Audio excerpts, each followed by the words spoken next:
Hi lovelies, welcome back to my YouTube channel Learn with Sean Fumi. I'm so excited to have you here again. So on today's tutorial, I'm going to be showing you how to create this interactive drop down menu right here on Figma.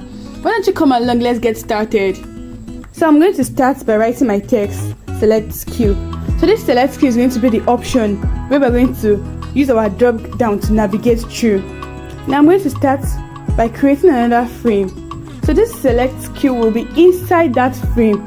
Then I'm going to add my drop down icon. That arrow is going to be the drop down icon. So I'm going to use that as my drop down icon. And I'm going to bring it inside my frame.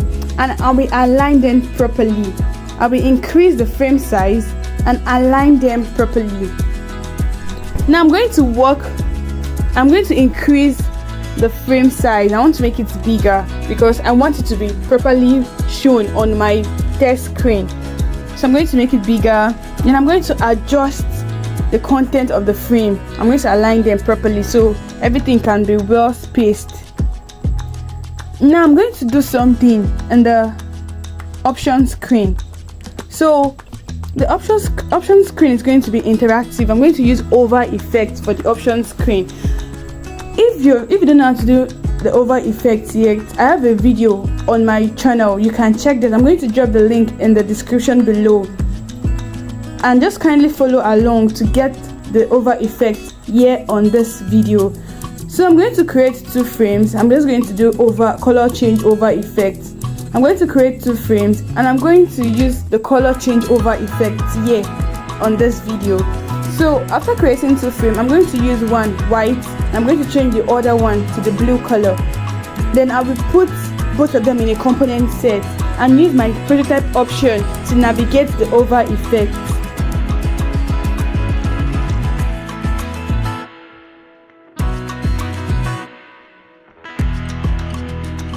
After I've done that, I'm going to drag the first variant inside my option frame. So I'll be putting it in the option frame because these are going to be the options. Then I'm going to duplicate this option and put in other skills. Then I'm going to change them and put them in an auto layout. So after that is done, I'm going to bring in these two together.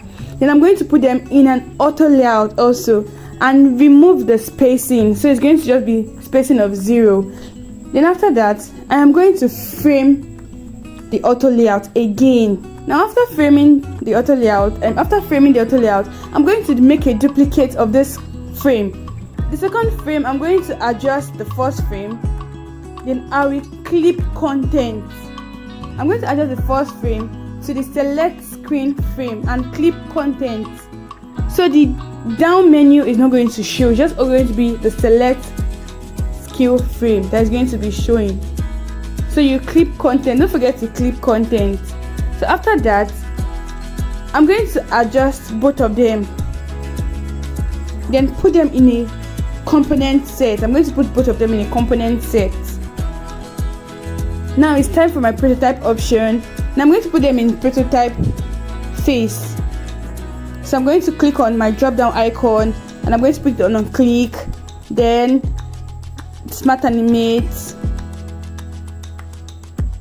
ease out, then 300 milliseconds. So I'm going to do the same thing for the drop down for the second icon there. So for the second icon, I'm going to flip it horizontally. Don't forget to flip your icon so it will be in the other direction.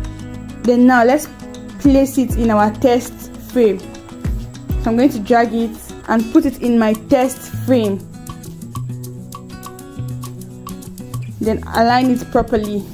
I'm going to adjust my test frame because it's a little bit small, so I'm going to make it bigger. So now let's play the prototype. So this is how it came out. So I'm going to increase the height of the test frame and play the prototype again.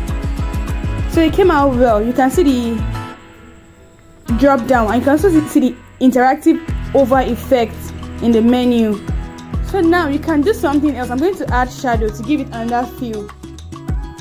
So it's not going to look like it's just plastered on the white background. So I'm going to give it shadow. So let's give it shadow.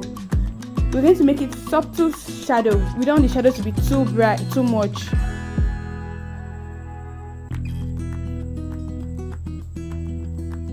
So I'm going to keep adjusting my shadow. I'm going to make it as light as possible because we don't want it screaming for attention. Okay, so here we have. Now it's looking well. It came out well. If you know you found this tutorial helpful and you like this tutorial, why don't you give me a like? And if you have any comments or you have anything you want me to talk about or you have any updates whatsoever on UI UX design, why don't you drop it in the comment section down below and I'll be there to check it with you. And don't forget to like and subscribe my videos. Thank you. Happy designing.